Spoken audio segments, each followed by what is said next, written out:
to my channel. Good morning to all of you. My name is Manpreet Thakur और मैं आप लोगों के लिए 6th लेक्चर ऑफ ग्रेविटेशन लेके आई हूँ। आज हम 4 आर्टिकल करेंगे जिसमें से पहला आर्टिकल होगा to find the gravitational field intensity due to the semi circular ring, due to the 1/4 of the semi circular ring, due to any arc, मतलब जितनी मर्जी लेंथ हो आर्क की उसकी ग्रेविटेशनल फील्ड इंटेंसिटी निकालेंगे। And fourth one is gravitational field intensity circular ring की axis के ऊपर कोई पॉइंट है वहां पे gravitational field intensity find out करेंगे। Let's start today's lecture. My first question is to find the gravitational field strength यानी E, जिसको हम G भी बोल देते हैं, ग्रेविटेशनल फील्ड भी बोल देते हैं, due to hemi circular ring of mass m and radius r। तो पिछले लेक्चर में आप लोगों को इतना पता है कि ग्रेविटेशनल फील्ड इंटेंसिटी जो है उसका फॉर्मूला क्या होता है। मान लो मेरे पास कोई मास m है, m मास है, तो इसका मैंने किसी पॉइंट पे P पॉइंट पे जो कि r डिस्टेंस पे है, तो वहां पे मुझे ग्रेविटेशनल फील्ड इंटेंसिटी निकालनी है। तो हम लोगों ने फॉर्मूला ऑलरेडी करा हुआ है, E is equals to G M upon R square. ये आपको जस्ट मैंने रिमाइंड करवाया। और हमें इतना भी पता है ये G और E यानी gravitational field acceleration due to gravitational field and gravitational field intensity दोनों सेम होती है और दोनों का सेम फॉर्मूला होता है। ठीक है बेटे, आज के जो लेक्चर में फर्स्ट आर्टिकल में क्या हो रहा है कि we have a semi circular ring. ये मैंने रिंग बना दी और उसका radius, just wait, it's not a good ring, अच्छी नहीं बनी, दोबारा से बनाते हैं बेटे। We have a circular ring, this is circular ring. ये उसका सेंटर ले लेते हैं और ये रिंग जो है उसका मास m ले लेते हैं। ठीक है, we have the semi circular ring और रिंग को मैं थोड़ा सा इसके ऐसे पोर्शन बनाती हूं और इसमें से एक छोटा सा मुझे फाइंड आउट क्या करना है, इस पूरी रिंग जिसका मास m है उसका यहां पे इस पॉइंट पे मुझे gravitational field intensity find out करनी है। तो कैसे करेंगे? अब हम लोगों ने पढ़ा हुआ है ग्रेविटेशनल फील्ड वाले जो फॉर्मूले हैं वो पॉइंट मास पे लगते हैं। तो पॉइंट मास के लिए हम क्या करते हैं, एक छोटा सा पैच काटते हैं। तो उसके लिए मैंने क्या करा, यहां पे एक छोटा सा पैच काट लिया जिसका मास dm है, जिसका मास dm है और जिसकी लेंथ जो होगी वो dx मान लेंगे। dx यहां पे ये dm है और जिसकी लेंथ dx है और ये dm मास का। तो हम क्या करेंगे, पहले इस छोटे से पैच के कारण इस पॉइंट पे O पॉइंट लिख लो। इस पॉइंट पे पहले मैं ग्रेविटेशनल फील्ड इंटेंसिटी निकालूंगी and after that mathematical step integrate कर देंगे। लेकिन उसके लिए क्या करना पड़ेगा, हमें यहां पे ये कुछ सर्टन एंगल बना रहा है। We have a certain angle here that is d theta and इसके साथ मैं एंगल कंसिडर कर लेती हूं थीटा। ठीक है बेटे, क्या करा, एक छोटा सा पैच dx लेंथ का जिसका मास dm है, पहले उसके कारण O पॉइंट पे हम magnetic gravitational field find out कर लेते हैं एंड आफ्टर दैट इंटीग्रेट कर देंगे। तो क्या करा, अब यहां पे जो फोर्स लगी, हम क्या करेंगे, ग्रेविटेशनल फील्ड इंटेंसिटी निकालने के लिए हम क्या करते हैं, जिस पॉइंट पे आपने निकालना होता है वहां पे एक टेस्ट मास रख देते हैं। यहां पे भी हम कोई ना कोई टेस्ट मास रख देंगे, m0 रख दो यहां पे। ठीक है, अब m0 को ये dm मास अपनी तरफ खींच रहा है तो इस तरफ फोर्स लगेगी। इस फोर्स का नाम मैं df रख देती हूं, जो इसके साथ एंगल थीटा बना रहा है। Point to be noted here. तो यहां पे फोर्स लगी df, यहां पे नहीं मैं बनाऊंगी, इधर सेपरेट बना दिया। तो एग्जैक्टली ऐसा ही एक पैच यहां पे भी मैं काट सकती हूं जिसका मास भी dm होगा, जिसकी लेंथ भी dx ही होगी, dx लेंथ होगी। ठीक है, एक बार नोट करूं बेटे, ठीक दिखाई दे रहा है आप लोगों को? ओके, मैं थोड़ा बड़ा लिखती हूं। ओके, अगेन तो उसके कारण भी बेटे यहां पे फोर्स लगेगी, वो फोर्स भी मैं यहां पे बना देती हूं, ये डीएफ फोर्स होगी। जितना एंगल इस तरफ उतना ही एंगल इस तरफ रखूंगी मैं। ठीक है, अब ये डीएफ को मैंने दो पार्ट्स में रिजॉल्व कर देना। यहां पे डीएफ कॉस थीटा आ जाएगा एंड यहां पे डीएफ साइन थीटा आ जाएगा, राइट। सिमिलरली इस कंपोनेंट को भी, ये जो फोर्स इस तरफ लगी होगी, इसका जो मिरर एलिमेंट इधर मैंने बनाया हुआ है, उसका भी तो कंपोनेंट होगा डीएफ कॉस थीटा इस तरफ होगा एंड डीएफ साइन थीटा इस तरफ होगा। ठीक है बेटे, तो दिख क्या रहा है हमें? दिख ये रहा है कि किसी भी पैच के कारण, मास एलिमेंट के कारण, उसका जो मिरर एलिमेंट होगा वो डीएफ कॉस थीटा वाला कंपोनेंट कैंसिल कर रहा है एंड डीएफ साइन थीटा वाला कंपोनेंट ऐड कर रहा है। तो हमें सिर्फ इंटीग्रेशन क्या करना होगा, डीएफ साइन थीटा को ऐड करेंगे। जैसे ये छोटा पैच एक और ले लो, उसका मिरर एलिमेंट एक और ले लो, उसका मिरर एलिमेंट, तो सब मिरर एलिमेंट, सब पैचेस का डीएफ साइन थीटा वो ही सिर्फ ऐड होगा, उसी की इंटीग्रेशन हमें करनी पड़ेगी। ओके, सबसे पहले तो मुझे यहां पे आपको डीएफ बताना है, डीएफ फोर्स जो है वो किसके इक्वल है। डीएफ फोर्स जो है पहले तो वो निकालते हैं। डीएफ इज इक्वल्स टू किसके कारण? जी, कैपिटल जी। और कौन से मास के कारण कर रहे थे हम? डीएम के कारण। और इसका इस पॉइंट से डिस्टेंस कितना है? वो रेडियस है, हमने radius R square, G M upon R square हो जाएगा। लेकिन मुझे डीएम पता करना है कि ये स्मॉल पैच का जो मास है वो कितना है, तो वो निकालते। पूरी लेंथ कितनी है इसकी? सेमी सर्कुलर रिंग, पूरी रिंग होती तो बेटे उसका सर्कमफ्रेंस होता 2 पाई आर, लेकिन ये आधी है तो पाई आर, मतलब पाई आर का मास कैपिटल एम, या इसको स्मॉल एम लिया हुआ है, इसको कैपिटल एम ले लेते हैं। ओके, कैपिटल एम कंसिडर करा हुआ है। पाई आर का यानी इतनी लेंथ का मास एम है, तो छोटी लेंथ यानी dx का कितना होगा? यूनिटरी मेथड लगा दो, m upon pi R into dx। और इस अमाउंट को मैं क्या लिख दूंगी? dm। ये मेरा स्मॉल मास है उस मास एलिमेंट का, ठीक है, ये मेरा dm आ गया। बेटे आप सीधा भी कर सकते हो, मास पर यूनिट लेंथ भी कर सकते हो। ये क्या है? पूरी रिंग का मास, पूरी रिंग नहीं, हेमी सर्कुलर रिंग है, उसका मास m है, तो उसकी divided by length, mass per unit length into length. जितना भी आपने, जितनी भी लेंथ का आपने मास निकालना है, उस लेंथ को आप मल्टीप्लाई कर दो। अदरवाइज आप यूनिटरी मेथड से भी ये समझ सकते हो कि पाई आर लेंथ का मास अगर m है तो dx लेंथ का कितना होगा? m upon pi R into dx। इस अमाउंट को मैंने dm माना हुआ है, तो ये dm की वैल्यू मैं यहां पे पुट कर दूंगी। तो मेरे पास क्या आ गया? df is equals to g capital M dx upon pi R cube हो जाएगा। आर स्क्वायर ऑलरेडी था, ये आर आप पुट करोगे तो आर क्यूब हो जाएगा।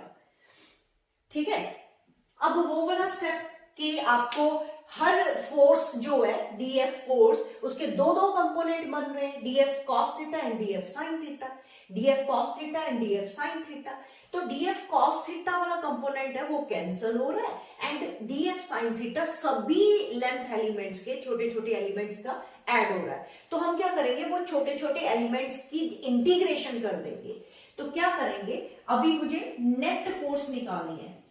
Net force, gravitational field intensity. बेटे ये फोर्स नहीं है, ये मेरी इंटेंसिटी की मैं बात कर रही हूं। सॉरी, यहाँ पे ई करो, क्योंकि यहाँ पे फोर्स तो लगी हुई है, तो ग्रेविटेशनल फील्ड इंटेंसिटी भी इस तरफ ही है।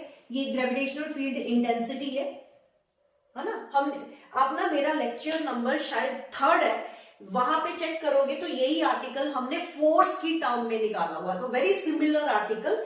अभी यहाँ पे मैं ग्रेविटेशनल फील्ड इंटेंसिटी निकाल रही हूँ, तो तभी मेरे से यहाँ पे डीएफ लिखा गया था।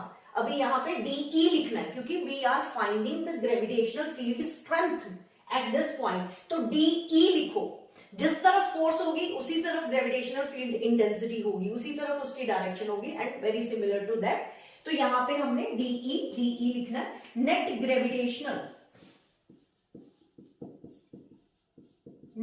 ग्रेविटेशनल फील्ड स्ट्रेंथ, वो क्या होगा, उसको मैं E लिख देती हूं और इंटीग्रेट कर देते हैं DE। यहां पे DE cos थीटा तो कैंसिल हो गया था, DE sin थीटा होगा। अब DE की वैल्यू यहां पे मैं पुट कर देती हूं, ठीक है। यहां पे क्या आ जाएगा, E is equals to integral DE G capital M upon pi R square dx sin theta, dx sin theta. Note करो यहां तक। अब यहां पे आप अगर चेक करो बेटे, तो we have the two variables. G क्या है, ग्रेविटेशनल कांस्टेंट, बाहर निकालो। M क्या है, mass of the ring which is constant, बाहर निकालो। पाई कांस्टेंट, बाहर निकालो। R square, R is the radius, यहाँ पे R स्क्वायर नहीं है बेटे, R क्यूब है, यहाँ पे क्यूब करते हैं, तो रेडियस इज आल्सो कांस्टेंट। तो यहाँ पे we have the two variables. Two variable कौन कौन से, dx, ये देखो dx, अगर मैंने इतना पैच लिया तो dx, अगर मैं बढ़ा दूं तो dx चेंज हो रहा है, तो इसलिए एक dx वेरिएबल है, एक हमारा एंगल। अगर मैंने यहाँ पे पैच लिया तो थीटा एंगल, अगर यहाँ पे पैच लूंगी तो एंगल चेंज हो जाएगा, यहाँ पे लूंगी तो बढ़ जाएगा। तो we have the two variables dx and theta. तो कोशिश करो कि इंटीग्रेशन एक वेरिएबल की टर्म में लेके आओ।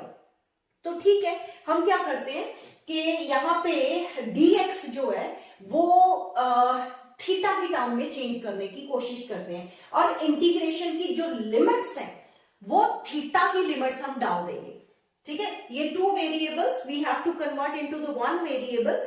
वो हम क्या लेंगे, dx को लिखेंगे, just wait, I am just checking. ये समझाने के लिए मैं थोड़ा सा ये अलग से बनाना चाहती हूँ बेटे, थोड़ा बड़ा बना के आपको समझा देती हूँ। ये मेरा पैच स्मॉल dm वाला, this is dm and this is d theta, and ये क्या है, रेडियस है। मैंने बोला ना कि आपके पास दो वेरिएबल्स हैं, दो टर्म्स हैं जो चेंज हो रही हैं, लेकिन हमें क्या करना है, एक वेरिएबल में आर्टिकल को सॉल्व करना है, इंटीग्रेशन को सॉल्व करना है। तो आप क्या करो, dx को इन टर्म्स ऑफ थीटा ले आओ। कैसे लेके आए बेटे, ये अगर मैं इसको मानूं कि ये लेंथ ऑफ द आर्क है, जिसकी लेंथ हमें कितनी दी हुई है, dx, और एंगल कितना है यहाँ पे, d थीटा, है ना। तो हमें पता है d theta is equal to, theta is equal to length of the arc upon radius, यानी dx अपॉन r। तो यहां से dx इज इक्वल टू आप r d थीटा लिख सकते हो। तो अगर यहाँ पे मैं पुट करूं dx की जगह, तो क्या बन जाएगा, इंटीग्रेशन, ये मैं टर्म्स बाहर निकालने जा रही हूं, g m pi r cube, integration of dx की जगह मैं लिखने जा रही हूं r d theta into sine theta, into sine theta. एक आर तो कट जाए, एक आर कट रहा है, तो sine theta D theta integration के अंदर रहेगा। उसके बाद क्या होगा, इसको डी थीटा को मैं पीछे पहले ही लिख देती हूँ, ये आर भी बाहर निकाल लेते हैं बेटे, ये आर यहां पे लिख दे, और साइन थीटा डी थीटा सिर्फ अंदर रहा। अब हमारी इंटीग्रेशन एक ही वेरिएबल में है जो कि थीटा, और थीटा की लिमिट्स पुट करनी है। तो अगर ये पैच यहां पे है तो एंगल थीटा है, अगर ये पैच यहां पे होता तो थीटा 0 था, अगर ये पैच इधर होता तो 180 था। तो इसका मतलब हमारी जो इंटीग्रेशन एंगल की है दैट इज फ्रॉम 0 टू पाई होगा, 0 टू पाई होगा। नोट करो इसको, फिर मैं इरेज करके नेक्स्ट करवाती हूं। नोट करो बेटे,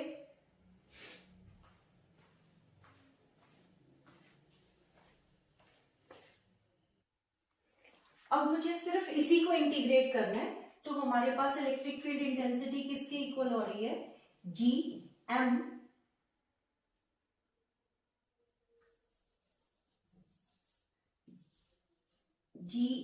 एक आर कट जाएगा, नीचे आर स्क्वायर रह जाएगा, पाई आर स्क्वायर एंड इंटीग्रेट हमें करना है सिर्फ और सिर्फ साइन थीटा डी थीटा को विद देयर लिमिट्स 0 से पाई। तो क्या आया, E इज इक्वल्स टू आपके पास आ गया GM upon pi R square and integration of sine theta minus cos theta होता है और लिमिट्स हमने 0 टू पाई पुट कर देनी है। माइनस बाहर निकालो GM upon pi R square और अंदर क्या आया cos pi minus cos 0। Cos pi होता है -1 एंड कॉस 0 होता है 1, ये माइनस इसके कारण, तो ये -2 बन रहा है। तो हमारे पास ये नेगेटिव साइन और ये वाला नेगेटिव साइन कट जाएगा, तो we have the final result 2GM upon pi R square. This is the gravitational field intensity due to the semicircular ring at its center.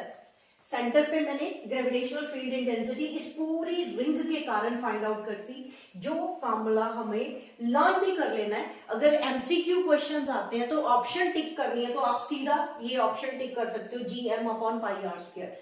तो आपको ये फॉर्मूला, मोस्टली हमारा formula क्या था इलेक्ट्रिक फील्ड इंटेंसिटी का, किसी एक पॉइंट मास के कारण GM अपॉन आर स्क्वायर। तो यहाँ पे क्या आ रहा है GM upon pi R square और 2 के साथ मल्टीप्लाइड है। थोड़ा लर्न कर लो।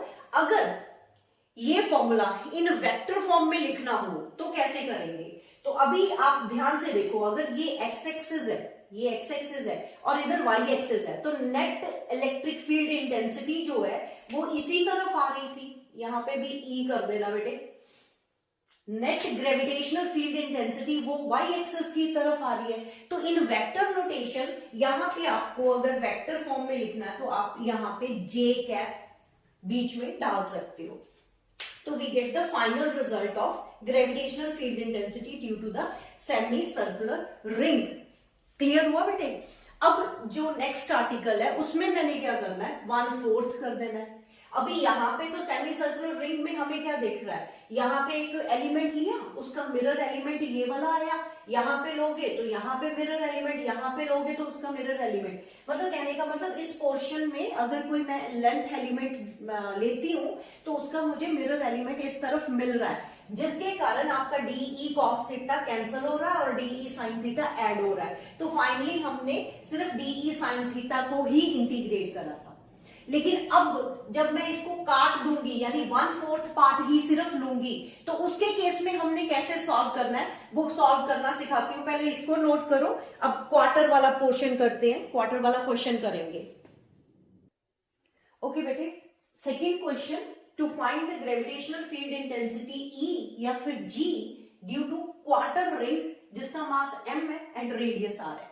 यहां पे मैंने क्वार्टर रिंग बना ली, सेमी सर्कुलर रिंग पूरा इधर भी पोर्शन था, अभी सिर्फ ये क्वार्टर रिंग है। तो इसको सॉल्व करने के दो मेथड। पहले मेथड में तो ये होगा, जैसे अभी यहाँ पे क्या करते थे, इधर जब रिंग थी इसका मिरर, इसका मास एलिमेंट, इधर मिरर एलिमेंट, तो उसका DE cos थीटा वाला जो कंपोनेंट था वो कैंसिल हो गया। अब इस तरफ तो पोर्शन है नहीं है तो कैंसिल नहीं होगा। तो कैसे करेंगे, आप कोई भी पैच यहाँ पे काटोगे DL तो उसके दोनों कंपोनेंट्स आएंगे, DE cos थीटा वाला भी आएगा और DE sin थीटा वाला भी आएगा। मतलब दोनों कंपोनेंट्स हम अलग अलग से सॉल्व करेंगे एंड फाइनली उनको ऐड करेंगे, क्योंकि क्वार्टर के केस में कोई कंपोनेंट कैंसिल नहीं हो रहा, बिकॉज हमारे पास उसका मिरर एलिमेंट नहीं है। लेकिन और इजी मेथड बताती हूं मैं इसको सॉल्व करने का। एक और इजी मेथड है, आप क्या करो, इस क्वार्टर रिंग को बाइसेक्ट कर दो बीच में से। तो बाइसेक्ट जब मैं करती हूं तो बेटे मैं यहां से एक लाइन खींच देती हूं, this is my bisector of, just wait,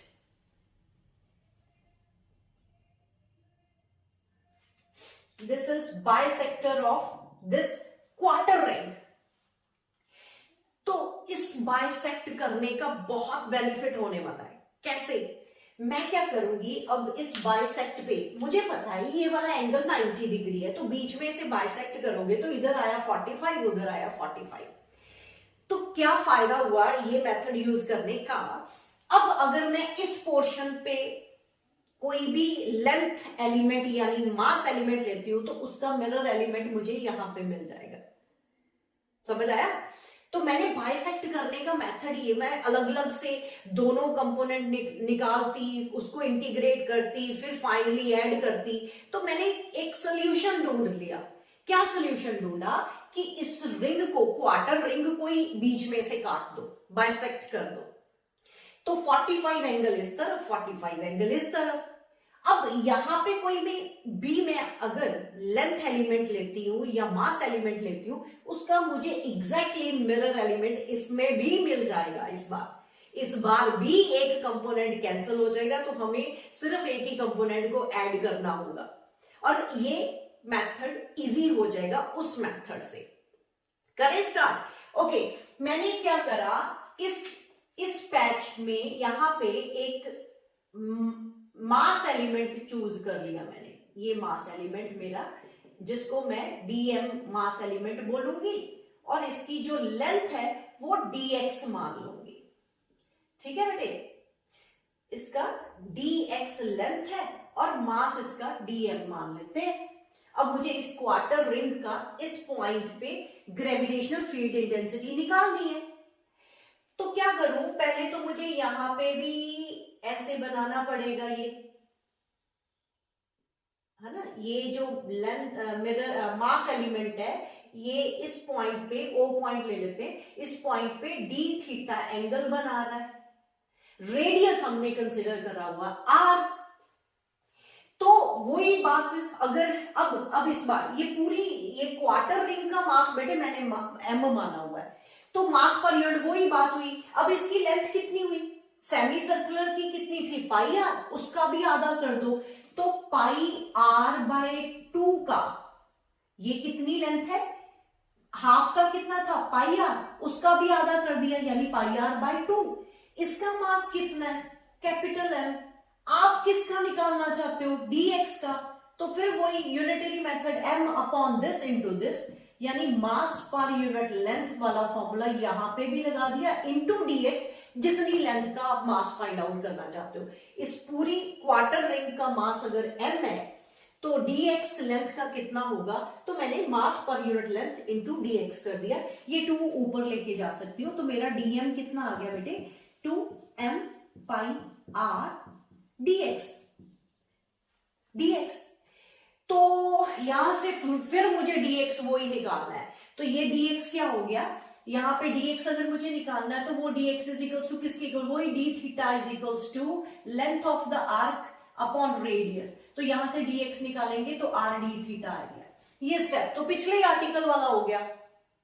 ठीक है, मतलब ये लेंथ ऑफ द आर्क हो गई, जिसका एंगल d थीटा है, तो मुझे d theta is equals to length of the arc upon radius, ये रेडियस ऑफ द रिंग है, और dx is equals to r d theta आ गया, जिसकी वैल्यू मैं यहां पे पुट कर दूंगी।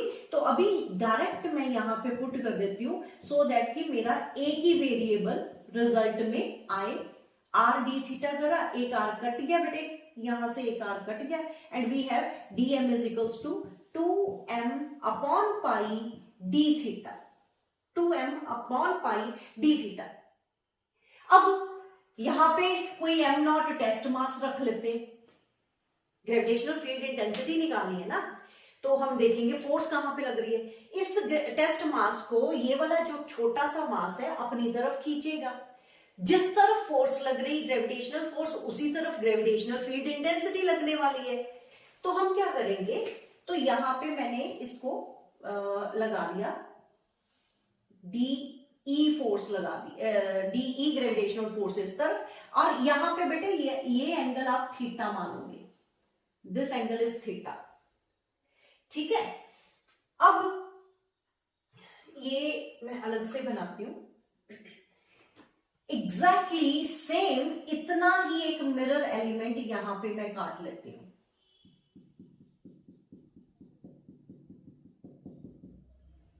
यहां पे भी एक पैच काट लेते हैं, वो पैच भी dm है, उस पैच की लेंथ भी dx है, वो पैच भी यहां पे d थीटा एंगल बना रहा है, और थीटा बाइसेक्टर के साथ बना रहा है। तो कहने का मतलब एक फोर्स, एक ग्रेविटेशनल फील्ड इस तरफ है, तो मैं इस तरफ वाले को कैसे अब रिजॉल्व करने जा रही हूं वो देखना जरा। इस तरफ है ये DE, ये वाला, उसको मैंने रिजॉल्व किसके अलोंग करा बेटे, बाइसेक्टर के। This is bisector of ring, of 1/4 of the ring, इसका बाइसेक्टर है ना। तो इस डीई को मैं रिजॉल्व करने जा रही हूं, एक इस तरफ और एक उसके परपेंडिकुलर, एक इस तरफ एक उसके परपेंडिकुलर। ये एंगल थीटा है ना, दिस एंगल इज थीटा, ये बाइसेक्टर की तरफ है। यहां पे मैं बना भी देती हूं, दिस इज बाइसेक्टर, और इधर मेरे पास होगा डीई कॉस थीटा, एंड इसके जो परपेंडिकुलर होगा that is DE sine theta. अब ये वाला भी फोर्स डीई होगा, इसको भी मैं रिजॉल्व करूंगी। इसको जब मैं रिजॉल्व करूंगी, ये मैं बनाने जा रही हूं बेटे यहां पे, ये मेरा डीई दूसरे पैच के कारण है, उसको भी मैं रिजॉल्व करूंगी। ये एंगल इसका भी इस तरफ थीटा एंगल है। जस्ट वेट बेटे, ये मैं प्रॉपर वे से बना के देती हूं, जस्ट वेट। अब देखो मैंने ये प्रॉपर वे से बनाया, रिंग, यही रिंग मैंने बना दी, बाइसेक्टर बनाया हुआ है, इसके अलोंग जो फोर्स लग रही है या ग्रेविटेशनल फील्ड इंटेंसिटी लग रही है वो डीएफ इस तरफ लग रही है, DE gravitational field intensity find out कर रहे हैं ना, तो डीई इस तरफ लग रही है, और ये एंगल मैंने थीटा माना हुआ है, ठीक है, ये थीटा है। तो बेटे डीई को रिजॉल्व कर रही हूं मैं, एक along the bisector DE cos theta होगा, एंड एक बाइसेक्टर के परपेंडिकुलर डीएफ साइन थीटा। ध्यान से समझना क्या करा, ये डीई इस तरफ है, इसके अलोंग है ना, तो मैंने बना दी। तो दो कंपोनेंट किस तरफ मैंने लेने, एक तो बाइसेक्टर के अलोंग, एक बाइसेक्टर के परपेंडिकुलर। इस बार क्या हो रहा है, लास्ट लेक्चर में कौन सा कंपोनेंट कैंसिल हो रहा था, कौन सा कंपोनेंट ऐड हो रहा था, लास्ट लेक्चर में हमारा डीई कॉस थीटा कैंसिल हो रहा था और डीई साइन थीटा ऐड हो रहा था। इस बार ये मैं फोर्स अगर यहां पे भी बनाऊं, इधर है ना, अगर मैं ध्यान से समझना ना, कॉम्प्लिकेटेड नहीं होनी चाहिए, ये मैं फोर्स यहां पे भी बना देती हूं इसको, ये डीई मेरी फोर्स है, ग्रेविटेशनल फील्ड इंटेंसिटी है, इसके कारण, इस पैच के कारण। तो उसको भी मैंने रिजॉल्व करा, ये भी एंगल थीटा होगा, उसको भी मैं रिजॉल्व करूंगी, एक मेरा बाइसेक्टर के अलोंग होगा, एक मेरे बाइसेक्टर के परपेंडिकुलर होगा। तो यहां पे डीई साइन थीटा होगा, एंड इस तरफ बाइसेक्टर के अलोंग कौन सा होगा, डीई कॉस थीटा होगा। तो अब ध्यान से देखो, क्वार्टर रिंग के केस में कंपोनेंट उलट वाला, यानी दूसरा कंपोनेंट, यानी डीई साइन थीटा वाला कंपोनेंट वो कैंसिल हो रहा है, एंड डीई कॉस थीटा वाला कंपोनेंट ऐड हो रहा है। ध्यान से देखो जरा, सेमी सर्कुलर रिंग में हमारे पास साइन थीटा वाला कंपोनेंट बच रहा था, तो इस केस में दूसरा कंपोनेंट बच रहा है। तो क्या करूं अब, ये पोर्शन बेटे यहां से, ये मैंने डीएम निकाला था, अब मैं ग्रेविटेशनल फील्ड इंटेंसिटी डीई निकालने जा रही हूं, जो मेरा होगा जी डीएम अपॉन आर स्क्वायर, और डीएम की वैल्यू जो मैंने पुट करी है डीएम की, वो यहां से मैं उठा लूंगी, तो वो मेरा आ गया DE is equals to G 2m upon pi R square D theta, यहां से, ठीक है, ये मैंने डीएम की वैल्यू यहां से पुट कर दी। अब मुझे net gravitational field intensity find out करनी है, जो कि E के इक्वल होगा, जिसको इंटीग्रेट में करूंगी डीई कौन सा कंपोनेंट, कॉस थीटा वाला कंपोनेंट, ठीक है, ये नोट करना पड़ेगा बेटे, डीई कॉस थीटा वाला कंपोनेंट, अभी तो यही लिखते हैं, फिर डीई की वैल्यू मैं पुट करूंगी। नोट करने वाली बात सिर्फ ये है कि सेमी सर्कुलर रिंग में आपके पास कंपोनेंट डीई साइन थीटा वाला बच जाता था, एंड डीई कॉस थीटा वाला कंपोनेंट कैंसिल हो रहा था। लेकिन क्वार्टर की जब बात करते हैं तो हमारे पास DE cos थीटा वाला कंपोनेंट ऐड हो रहा है और DE sin थीटा वाला कंपोनेंट कैंसिल हो रहा है। उससे पहले जो बात आपको नोट करनी है, आपको ये जो DE की डायरेक्शन है उसके जो दो कंपोनेंट है, एक कंपोनेंट आप बाइसेक्टर के अलोंग लोगे यानी DE cos थीटा, ये एंगल थीटा था, एंड दूसरा कंपोनेंट इस बाइसेक्टर के परपेंडिकुलर लोगे।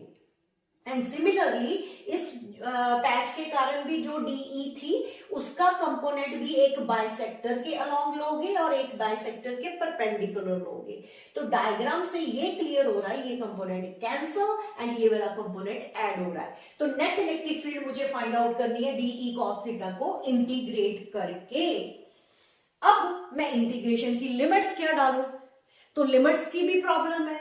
तो आप खुद देखो बेटे, ये बाइसेक्टर है, ये पैच अगर यहां पे होता तो ये एंगल कितना होता था, ये आप ध्यान से देखो, ये 90 डिग्री एंगल है सारा, तो उसका बाइसेक्ट कर दो तो 45 इधर 45 इधर। लेकिन हमें क्या करना पड़ेगा, अगर ये बाइसेक्टर की इस तरफ वाली डायरेक्शन अगर पॉजिटिव है तो इस तरफ वाली डायरेक्शन नेगेटिव होगी। तो हमें इंटीग्रेशन -π/4 से +π/4 तक इंटीग्रेट करना होगा।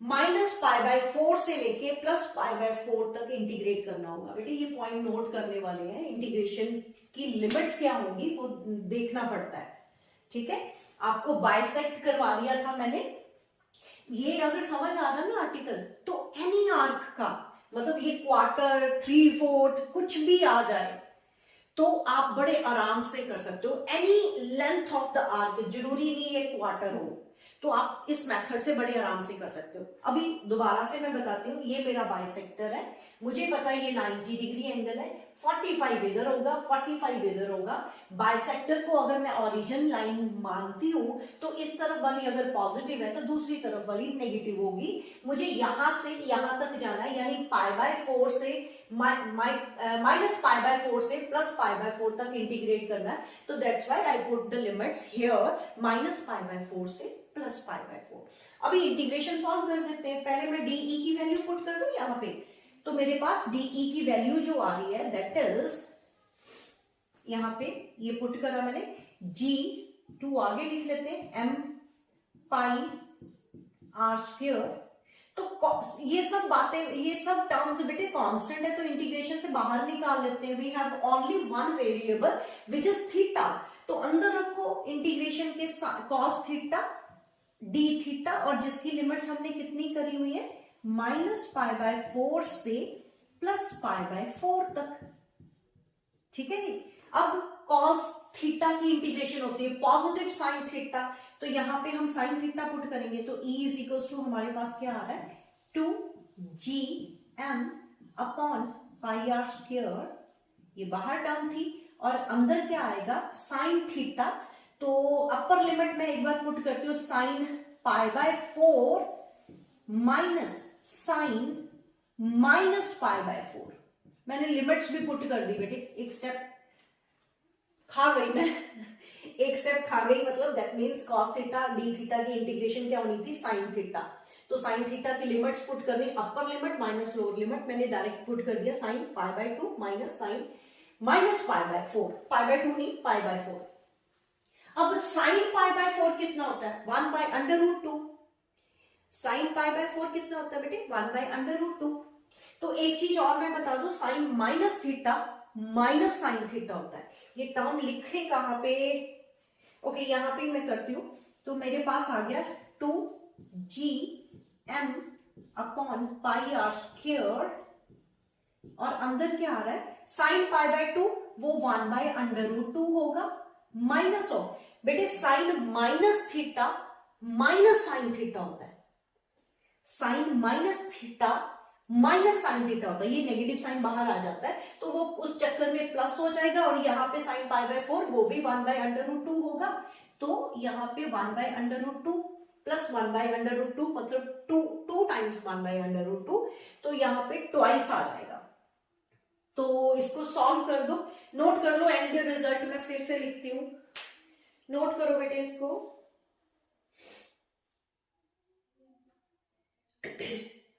ओके, मैं इरेज करने जा रही हूँ, आप कंप्लीट करो। I am going to erase it. Okay, final result लिखते हैं बेटे। We have the final result, E is equals to 2gm upon pi R square. तो ये 2 टाइम्स हो गया, 2 इंटू 1 बाय अंडर रूट 2। तो जिसमें से एक मैं काट दूंगी, यानी 2 को लिख सकते हैं under root 2 into under root 2, एक कट जाएगा। तो we have the final result 2, ये वाला, इसमें अंडर रूट 2 बचा, और gm upon pi R square, ये आपका फाइनल रिजल्ट आया 1/4 रिंग का, 1/4 रिंग का। तो इसमें हमने एक स्मार्ट स्टेप यूज करा। What was that smart step? कि हमने रिंग को बीच में से काट दिया, बाइसेक्ट कर दिया। तो बाइसेक्ट करने से हमें जो इधर मिरर लेंथ एलिमेंट हम यूज कर रहे हैं, या मास एलिमेंट जो यूज कर रहे हैं, उसका मिरर एलिमेंट इस तरफ मिल जाएगा, उसका एक कंपोनेंट कैंसिल हो जाएगा, एक कंपोनेंट हम यूज करेंगे और इंटीग्रेट करके फाइनल रिजल्ट निकाल देंगे। नोट करो बेटे इसको, ये this is your final result, note करो। ओके बेटे, अब क्वेश्चन करते हैं। To find the gravitational field intensity, यानी E यानी G due to an arc. पिछली बार हमने क्या करा? Semi circular ring. फिर क्या करा? 1/4 रिंग। तो अभी वो बोल नहीं रहा कि सेमी सर्कुलर है या पूरी सर्कुलर है या 1/4, ऐसा कुछ नहीं बोल रहा। वो कहता कितनी भी लेंथ की एक आर्क है, उसकी ग्रेविटेशनल फील्ड इंटेंसिटी निकाल के दो। करें? तो ये मैंने आर्क बनाया कोई भी लेंथ की, लेकिन मुझे इतना पता है कि इसका रेडियस r है और यहां पे एंगल फाई है, दिस एंगल इज फाई। इतनी इंफॉर्मेशन उन्होंने दी हुई है। तो मुझे इस आर्क, जिसका मास मैं कैपिटल M ले लेती हूँ या स्मॉल m, जो मर्जी ले लो, कैपिटल M ले लेते हैं, और इस पॉइंट पे, O पॉइंट पे मुझे gravitational field intensity find out करनी है इस आर्क के कारण। तो पता नहीं कितनी लेंथ है। तो बेटे हमारे पास ये फॉर्मूला, फिर करेंगे क्या? जो पिछला आर्टिकल है ना, 1/4 वाली जो करी थी, बीच में से बाइसेक्टर लगा दो, इधर मास एलिमेंट ले लो, उसका मिरर एलिमेंट इस तरफ होगा, एक कंपोनेंट कैंसिल हो जाएगा, दूसरे कंपोनेंट ऐड हो जाएगा। करना वही मेथड है, लेकिन थोड़ा सा डिफर कर जाएगा। कैसे डिफर कर जाएगा? बाइसेक्टर तो मैं इसमें भी काट लूंगी। अभी मैं बाइसेक्टर यहां पे भी काट लेती हूं, ये बाइसेक्टर हो गया। तो पूरा एंगल अगर फाई था तो इस तरफ 5/2, इस तरफ 5/2 हो जाएगा, ये भी क्लियर है। लेकिन मुझे अभी उन्होंने लेंथ ऑफ द आर्क नहीं दी हुई, तो कैसे करूं बेटे? ये लेंथ, पूरा एंगल कितना था? बाइसेक्टर जब मैंने नहीं काटा हुआ था उससे पहले कितना एंगल था? 5। ये बाइसेक्टर आपका, ये पूरा एंगल कितना है? 5 है ना। तो हम कैसे निकालते? फाई इज इक्वल्स टू किसके इक्वल होगा? Length of the arc upon radius. मतलब यहां पे मैं लिखूं लेंथ ऑफ आर्क, जो मुझे नहीं पता, अपॉन रेडियस आर्क। तो मुझे क्या निकालना? लेंथ ऑफ द आर्क ही तो चाहिए।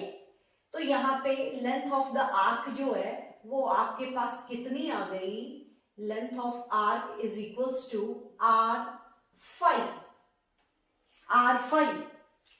अब नोट क्या करना है? ये मेरी लेंथ है आर्क की, इस लेंथ का मास कितना है? m। ये what is this? Length of the arc, मतलब यहां से लेके यहां तक की लेंथ। इस लेंथ का मास कितना है? m माना हुआ है हमने। तो इसका मतलब r5 का अगर मास m है, अब मैं पैच लेने जा रही हूं। यहां पे मैंने एक पैच काट लिया dm का, ये मेरा मास dm है। यहां पे बेटे मैं फाई नहीं लिखूंगी, फाई एंगल जो फुल एंगल है वो आपको मैंने बता दिया, दैट इज फाई, इधर रख देते हैं। अब मुझे पैच का भी यहां पे बनाना है, ठीक है। ये एंगल हम हर बार कितना नोट करते हैं? d theta. This angle is d theta, यहां पे लिख देती हूं। और ये एंगल हम कितना लेते हैं हर बार? थीटा। ठीक है, वेरी सिमिलर डायग्राम। तो एग्जैक्टली सेम पैच इधर भी होगा, मिरर मास एलिमेंट इधर भी होगा, उसका भी यही सेम कुछ होगा, लेकिन मैं डायग्राम में नहीं बनाऊंगी बेटे, डायग्राम बड़ी कॉम्प्लिकेटेड सी हो जाएगी। तो क्या करने जा रही हूं, यहां पे अगर मैं m नॉट मास रख देती तो इसको फोर्स ऑफ अट्रैक्शन, ये वाला मास इसको अपनी तरफ खींचता, तो ये मेरा dF फोर्स होती, लेकिन मुझे ग्रेविटेशनल फील्ड इंटेंसिटी निकालनी है तो मैं dE लिखूंगी। और ये बाइसेक्टर के अलोंग मैंने, दिस इज बाइसेक्टर, बाइसेक्टर के अलोंग यहां पे मैंने थीटा एंगल, ये वाला थीटा एंगल बनाया हुआ है, और इसको मैं रिजॉल्व कर दूंगी, तो वो आ गया डीई साइन थीटा इस तरफ आया एंड डीई कॉस थीटा इस तरफ आया, ठीक है। एंड वेरी सिमिलर, इस एलिमेंट के कारण भी फोर्स इस तरफ होगी, डीई ग्रेविटेशनल फील्ड इंटेंसिटी इसके कारण इस तरफ होगी, उसका भी कंपोनेंट, वो भी यहाँ पे थीटा एंगल बना रहा होगा, और उसका भी एक कंपोनेंट इस तरफ होगा, वो आपका डीई साइन थीटा होगा, एंड इस तरफ डीई कॉस थीटा होगा। तो आप खुद देखो कौन सा कंपोनेंट ऐड हो रहा है और कौन सा कंपोनेंट निग्लेक्ट हो रहा है, मतलब कैंसल आउट ईच अदर हो रहा है, ये कैंसल हो जाएगा और ये ऐड हो जाएगा। तो हमें क्या करना है, डीई कॉस थीटा को ऐड करना है, इंटीग्रेट करना है। अब इंटीग्रेटिंग की लिमिट्स क्या होंगी वो भी मैं बताऊंगी, लेकिन फॉर टाइम बिंग आपको सिर्फ इतना देखना है, जितनी मर्जी लेंथ की आर्क को बीच में से काट दो, बाइसेक्ट कर दो, इधर एक मास एलिमेंट ले लो, एक इधर ले लो मिरर एलिमेंट, इसके कारण जो कंपोनेंट्स बन रहे हैं उनमें से एक कंपोनेंट इसके कारण कट जाएगा, यानी डीई साइन थीटा कट रहा है और डीई कॉस थीटा ऐड हो रहा है। We have to integrate the DE cos theta component only. अब बात ये है कि मुझे डीएम भी निकालना है, तो डीएम कैसे निकालें?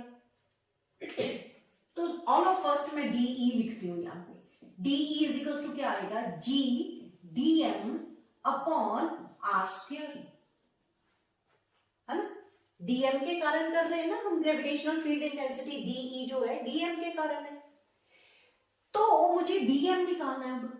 अब डीएम कैसे निकालें बेटे, मुझे ये बताओ, पूरी लेंथ का, पूरी आर्क की लेंथ जो है वो मैंने यहां पे इसीलिए पहले बता दी, पूरी लेंथ ऑफ द आर्क कितनी, r5, उसका मास कितना m, तो यहां पे अब देखो r5 का मास है m, और इसकी इस बार dx ही लेनी है तो dx ले लो, जिसका अगर चलो मान लो dx लेंथ है इसकी, तो बेटे dx इज इक्वल टू किसके इक्वल था, d theta is equal to dx upon r, जिसमें से हमने dx निकाला था r d थीटा, है ना। ये पिछला वाला स्टेप यूज कर रही हूं मैं, पिछले आर्टिकल का स्टेप यूज कर रही हूं, तो मैं सीधा बोलने जा रही हूं, ये dx नहीं लिखूंगी, मैं बोलूंगी r d थीटा, ठीक है।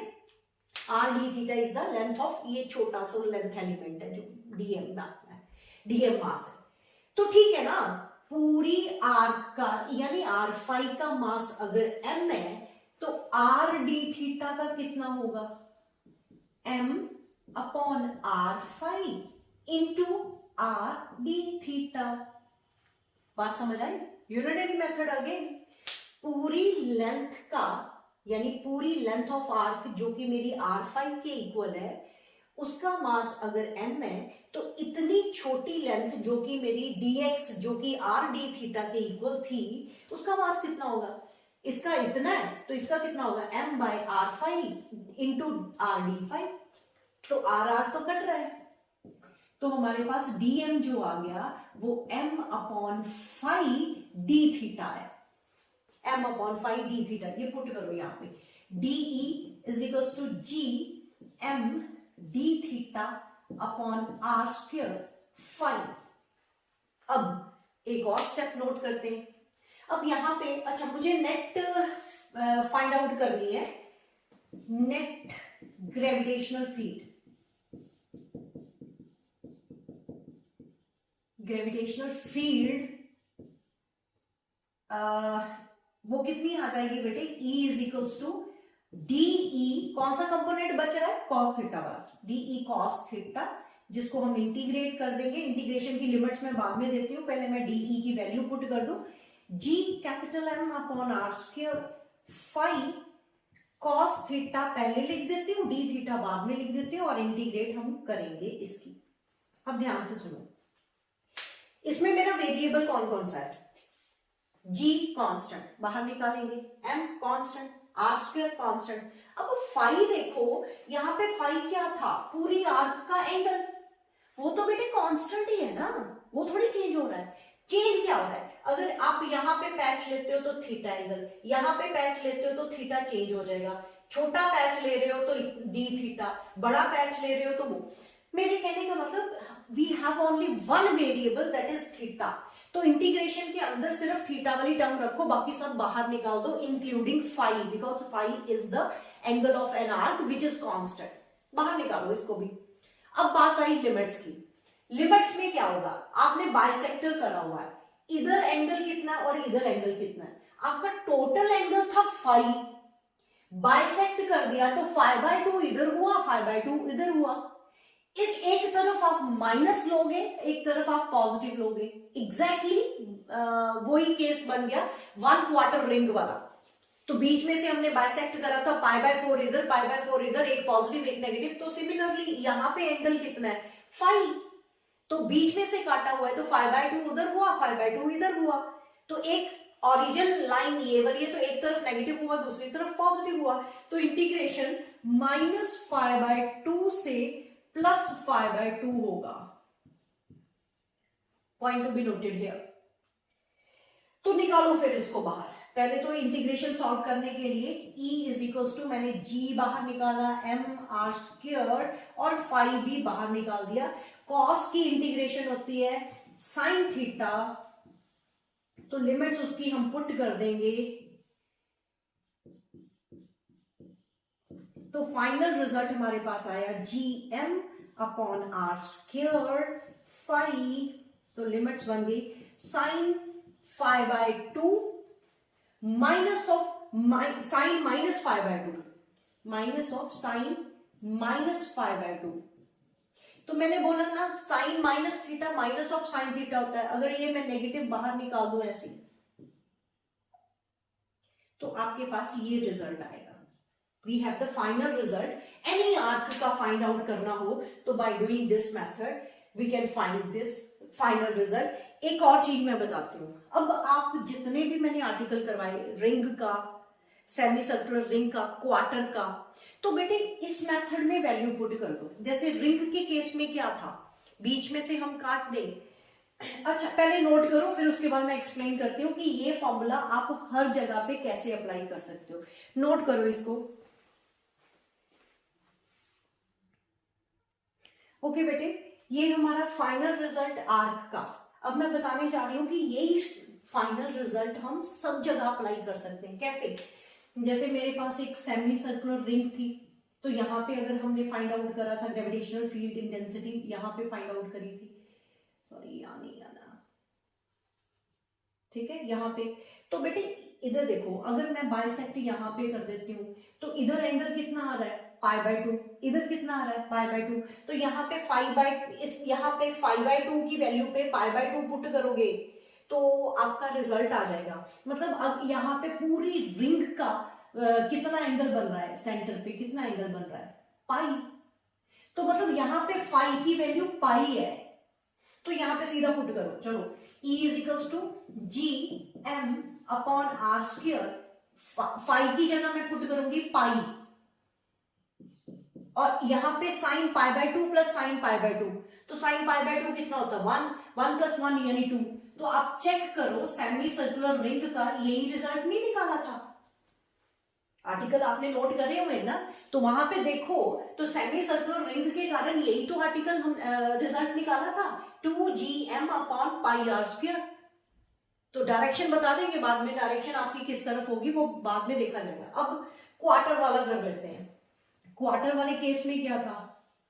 ये क्वार्टर रिंग है ना, तो इसमें हमारा फाई की वैल्यू कितनी है? बाइसेक्ट आप यहां से कर दो, तो इसमें फाई की एंगल, फाई कितना है यहाँ पे? π/2 करो। अब वैल्यू यहाँ पे फाई की π/2 पुट कर दो, तो क्या आया? ये सेमी सर्कुलर रिंग का था, ये सेमी सर्कुलर रिंग का था। अब मैं क्वार्टर का करने जा रही हूँ, तो वैल्यू पुट करी मैंने G capital M upon R square. यहाँ पे क्या आएगा पाई बाय 2, यहाँ पे पाई लिखा, 2 यहाँ पे गया, एंड यहाँ पे आपका साइन पाई बाय 2 अपॉन 2 यानी pi by 4, sine pi by 4, pi by 4 कितना होता है 1 by under root 2 plus 1 by under root 2। तो बेटे ये सॉल्व करने पे आपका क्या बन रहा है 2, ये ट्वाइस बना 2 under root 2 G M upon R square pi. तो आर्टिकल ये भी चेक करो, यही तो रिजल्ट निकाला था हमने क्वार्टर रिंग के केस में। तो ये वाला आर्टिकल इतना बेनिफिशियल हुआ कि किसी भी सेमी सर्कुलर 1/4 3/4 जितना मर्जी कह दे, हम ये फॉर्मूले में वैल्यू पुट करेंगे तो वी गेट द आंसर। समझ आया? अगर ऑप्शनल क्वेश्चंस हैं, एमसीक्यू हैं, तो वहां पे हमें ये फॉर्मूला काफी बेनिफिट देने वाला है। तो इसको कर लेना लर्न एंड अप्लाई करते जाना। नोट करो इसको, और इरेज करने जा रही हूं बेटे मैं, नोट करो। ओके बेटे, अब करते हैं फुल रिंग की बात करते हैं। फुल रिंग के केस में अगर देखा जाए तो आप उसका सेंटर पे ग्रेविटेशनल फील्ड इंटेंसिटी निकालनी हो तो आप क्या करोगे? जैसे मान लो यहाँ पे पैच काटा, तो इस पैच के कारण इधर फोर्स है या ग्रेविटेशनल फील्ड इस तरफ है, तो एग्जैक्टली सेम इस तरफ ही पैच होगा, तो उस पैच के कारण इधर ग्रेविटेशनल फील्ड इंटेंसिटी हो जाएगी, है ना, डीई इधर हो जाएगी कैंसल। अगर ऐसे ही इधर देखा तो वो भी पैच आपका कैंसल कर देगा। मतलब we have the for every length element we have the mirror element exactly same to the diagrammatically opposite point, sorry diametrically opposite point पे। तो यहाँ पे हमारे पास एक पैच है, उसके डायमीटर पे दूसरा पैच है, यहाँ पे उसके डायमीटर पे, यहाँ पे, मतलब वी हैव द ये सारी की सारी ग्रेविटेशनल फील्ड इंटेंसिटीज कैंसल हो रही है बेटे। तो इस रिंग के सेंटर पे ग्रेविटेशनल फील्ड इंटेंसिटी जीरो होगी। तो यहां पे ये क्लियर आपको दिखाई दे रहा है। लेकिन एक क्वेश्चन मैं आप लोगों को नेक्स्ट लेक्चर में करवाऊंगी। अभी बेटे मैं पूरी सर्कुलर रिंग का ये सेंटर की बात कर रही हूँ ना, तो नेक्स्ट एक आर्टिकल मुझे ये करवाना है कि सर्कुलर रिंग की एक्सिस पे कोई पी पॉइंट है, वहां पे ग्रेविटेशनल फील्ड इंटेंसिटी निकालो। तो वो आर्टिकल, ये वाला आर्टिकल करवाना तो आज ही था, लेकिन मैं नेक्स्ट लेक्चर में बनाऊंगी, अलग से करते हैं इसको, थोड़ा रिस्पेक्ट दे देते हैं इस आर्टिकल को, इसका ग्राफ भी बनाना है, दैट्स वाई। लेकिन यहां पे मैंने बोला कि gravitational field intensity at the centre, ये पूरा रिंग है जिसका मास m है, तो सेंटर पे ग्रेविटेशनल फील्ड इंटेंसिटी जीरो होगी। ये तो साफ दिख रहा है, इजी टू अंडरस्टैंड था। लेकिन एक क्वेश्चन मैंने एक करवाना है आपको, अगर आपका टीचर भी पूछता है कि ग्रेविटेशनल फील्ड इंटेंसिटी क्या सिर्फ सेंटर पे ही जीरो होगी? अगर ग्रेविटेशनल फील्ड इंटेंसिटी किसी और पॉइंट पे अगर मैं फाइंड आउट करूं तो वहां पे भी ग्रेविटेशनल फील्ड इंटेंसिटी जीरो होने वाली है। वो चीज मैं अलग से आपको प्रूफ करवा दूंगी, बकायदा वो प्रूफ होगा कि gravitational field intensity at any point inside the ring या इनसाइड द शेल, तो वहां पे कहीं पे भी, ये पॉइंट पे तो जीरो दिख रही है आपको, इजीली अंडरस्टैंड कर रहे हो, लेकिन यहाँ पे भी जीरो होगा, यहाँ पे भी जीरो होगा, यहाँ पे भी जीरो होगा। तो gravitational field intensity inside the shell या इनसाइड द रिंग वो जीरो होने वाली है। हॉलो रिंग में, सॉलिड नहीं। हॉलो का मतलब अंदर खाली है, ये सिर्फ जस्ट रिंग जैसे है, अंदर खाली है। तो सॉलिड सफियर के केस में अंदर भी भरा होता है, उसके केस में डिफरेंट केसेस बनेंगे, वो अलग से करेंगे। फॉर टाइम बिंग सिर्फ इतना याद रखो, रिंग के सेंटर पे ही नहीं, सब जगह ग्रेविटेशनल फील्ड इंटेंसिटी जीरो होने वाली है। और नेक्स्ट लेक्चर में मैं रिंग की एक्सिस के ऊपर पी पॉइंट है, वहां पे ग्रेविटेशनल फील्ड इंटेंसिटी निकालेंगे इस पूरी रिंग के मास के कारण। Thanks for watching my videos and all the very best.